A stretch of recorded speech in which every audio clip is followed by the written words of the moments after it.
walaupun satu malaikat Israel ini, tapi memang di belakangnya ketika dia mencabut nyawa memang bisa sampai diiringi bahkan oleh 70.000 orang malaikat. Seperti hadis yang diriwayatkan oleh Barah bin Azib dalam hadis sahih ini. Rasulullah SAW menceritakan ketika akan Assalamualaikum warahmatullahi wabarakatuh. Alhamdulillahilladzi an'ama alaina bi ni'matil iman wal islam wassalatu wassalamu ala khairil anam sayyidina Muhammad sallallahu alaihi wasallam wa ala alihi wa sahbihi wa mawalah amma ba'd. Subhanaka la ilma lana illa ma 'allamtana innaka antal alimul hakim. La haula wala quwwata illa billahil aliyyil azim. Ya Allah ya Rabbana, ampunilah segala dosa dan kesalahan kami, begitu juga ampuni dosa dan kesalahan kedua orang tua kami, keluarga kami, semua yang kami cintai dan seluruh kaum muslimat. Ampuni kami semua ya Allah, dan masukkan kami semua ke dalam surga yang tertinggi. Amin ya Rabbal alamin. Ikhwah, insyaallah kita pada kesempatan kali ini membahas atau melanjutkan pembahasan kita surat yang ke-79, surat An-Nazi'at. Termasuk kategori Makkiyah surat ini, surat kedua pada juz 30.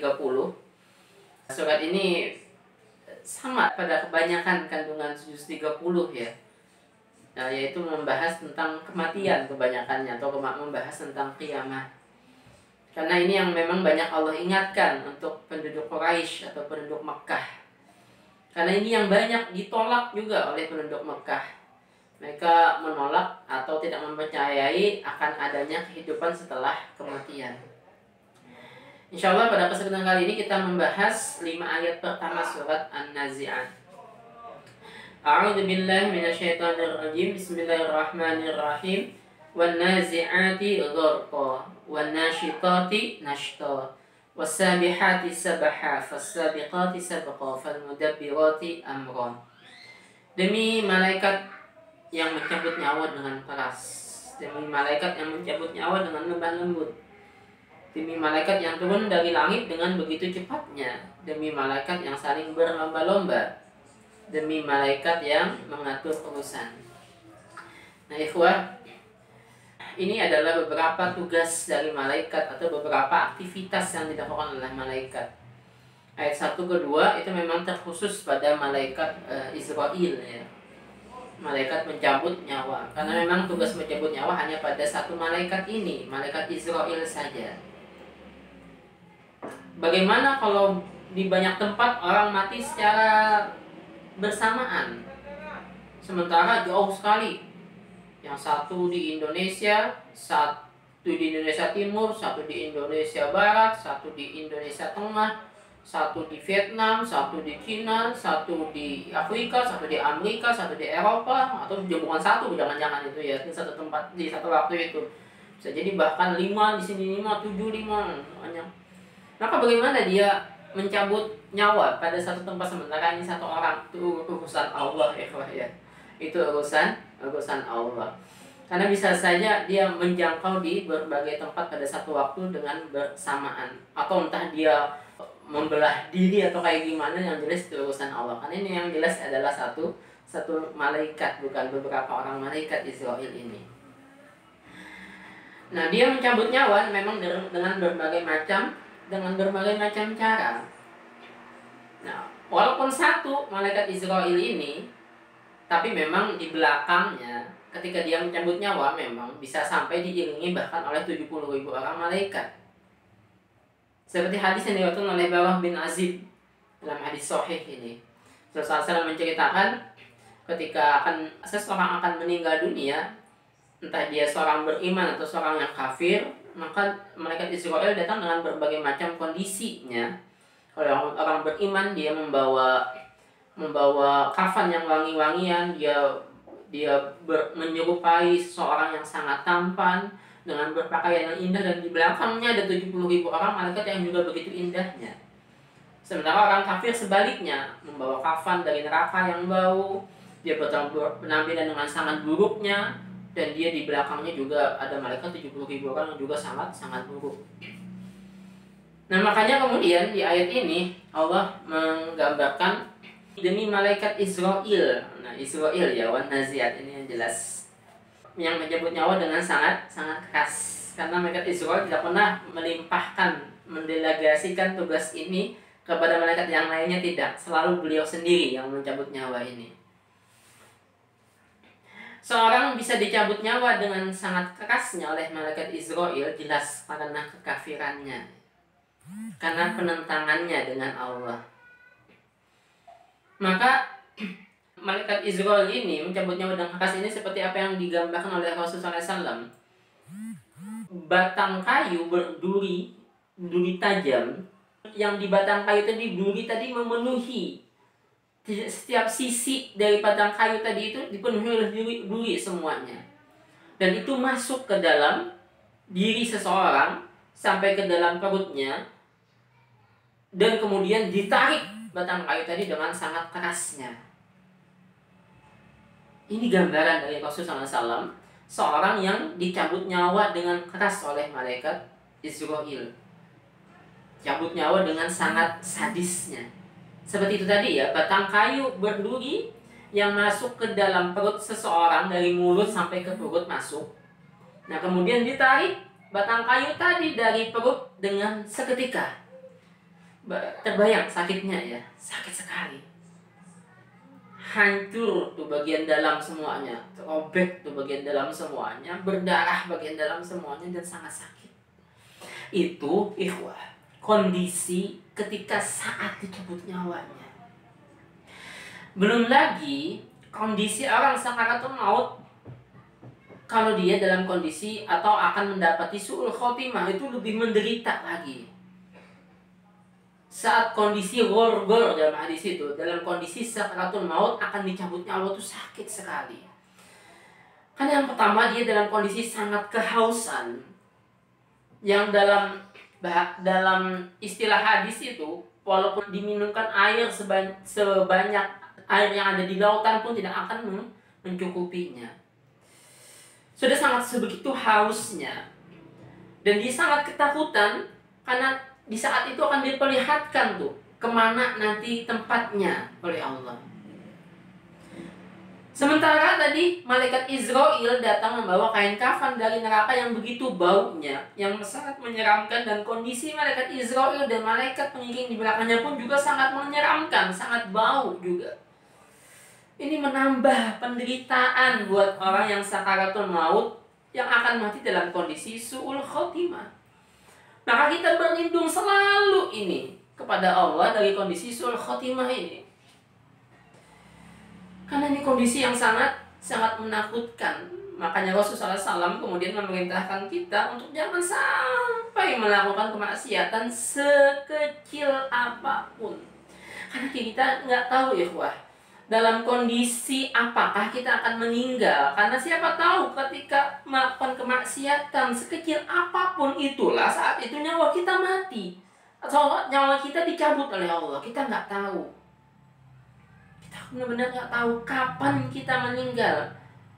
Wa ma tadri nafsun bi ayyi ardin tamut. Kita nggak tahu sama sekali ini. Apa yang Allah sampaikan di surat Luqman ini. Seseorang nggak tahu di mana dia akan meninggal, maka jangan lakukan kemaksiatan sekecil apapun, karena bisa jadi saat itulah ajal kita.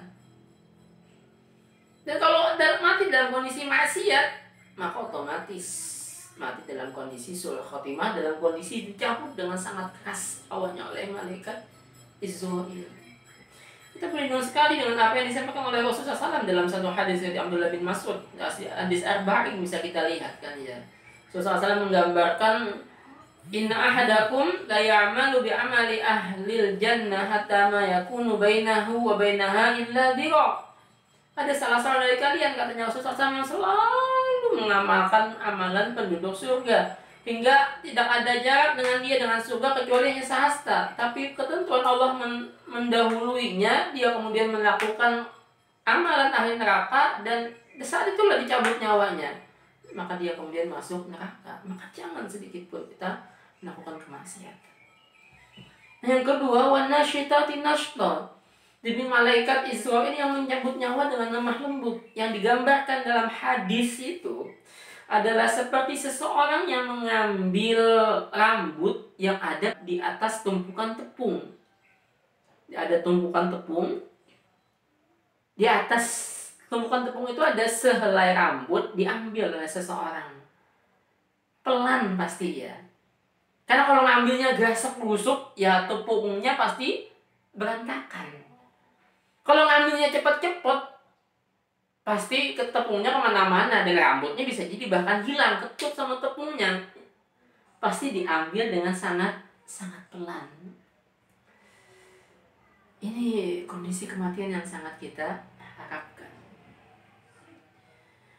Malaikat Israel itu cukup seperti digambarkan oleh Rasulullah SAW dari hadis riwayat Barrah bin Azib, datang kepada kita dengan tersenyum, dengan wajah yang sangat manis. Di belakangnya banyak malaikat yang juga sangat manis wajah-wajah mereka. Penampilan mereka sangat mentereng, rapi, membawa kain kafan dari surga yang sangat wangi. Kemudian dia mengatakan dengan sangat lembutnya kepada kita, ya ayyatuhan nafsul mutmainnah, irji'i ila rabbiki radiyatan mardiyah, fadkhuli fi ibadi wadkhuli jannati. Maka dengan itu kemudian otomatis nyawa kita keluar dengan sendirinya dari tubuh kita. Enak sekali kondisi kematian seperti ini, ikhwah. Mengalir dengan sendirinya nyawa itu. Karena bagaimana tidak mengalir keluar dengan sendirinya dengan sangat nyaman? Karena seorang mukmin ketika akan meninggal, Allah perlihatkan kepadanya balasan dari apa yang pernah dia perbuat di dunia ini. Tatanazzalu innal ladzina qalu rabbunallah tsumma istaqamu tatanazzalu alaihimul malaikatu alla takhafu wa la tahzanu wa abshiru bil jannati allati kuntum tu'adun. Surat Al-Fussilat ayat 30. Sungguh orang yang mengatakan Rabbunallah, Rabb kami adalah Allah, kemudian dia istiqomah, dia terus berpegang teguh dengan perkataan tadi, maka malaikat turun terus-terusan kepada dia saat dia sakaratul maut nanti, mengatakan jangan sedih, jangan takut. Karena apa? Wa absyiru bil jannati allati kuntum tu'adun. Karena dia mendapatkan kabar gembira dengan surga yang dia dijanjikan. Surga tadi itu bukan cuma dijanjikan, dia bukan cuma dengar dia akan masuk surga, tapi dia melihat surga yang begitu indahnya di depan matanya. Maka bagaimana kemudian dia tidak rindu untuk masuk ke dalam surga itu, sementara cara dia masuk ke dalam surga pasti pintunya adalah kematian. Sementara orang kafir, dia perhatikan neraka, maka dia sangat takut sekali dengan mati itu. Maka dia memaksa untuk tidak mau mati, nyawanya nggak mau keluar. Tapi bagaimanapun pasti malaikat Israel lah yang menang. Maka dikawat dengan rasa malaikat Israel orang kafir ini. Sementara orang beriman keluar dengan sendirinya nyawanya dari dalam tubuhnya. Karena mereka rindu sekali dengan surga. Dunia, walaupun mereka mendapatkan kebahagiaan pada kehidupan di dunia ini dengan ibadah-ibadah yang mereka lakukan, tapi surga jauh lebih indah buat mereka. Maka keluar dengan nyaman, dengan sendirinya nyawa dari tubuhnya seorang yang beriman. Sementara orang kafir perlu ditarik dengan paksa. Apalagi mereka merasa kehidupan dunia ini lebih nyaman daripada kehidupan akhirat. Wasabihati sabaha, demi malaikat yang dengan cepatnya turun dari langit. Kalau malaikat Jibril itu turun dari langit ke-7 sampai ke bumi ini cuma butuh waktu 1 detik. Sangat cepat sekali malaikat. Apalagi dengan sayap beliau yang 300 sebelah kanan, 300 kiri dan 500 sayap, maka cepat sekali turunnya. Sabiqati sabqa, dan malaikat yang saling berlomba untuk melakukan kebaikan atau melakukan perintah Allah. Kalau mudah dikati amrah, dan malaikat yang mengatur urusan. Ini bisa jadi adalah tafsirnya malaikat Mikail sebagai pengatur urusan yang sudah Allah tetapkan. atau malaikat-malaikat yang lainnya. Demikian dulu ikhwah yang dapat disampaikan pada sesi pertama ini surat An-Nazi'at. Semoga bermanfaat. Subhanakallahumma bihamdik asyhadu an la ilaha illa anta astaghfiruka wa atubu ilaik. Wabillahi taufiq wal hidayah. Assalamualaikum warahmatullahi wabarakatuh.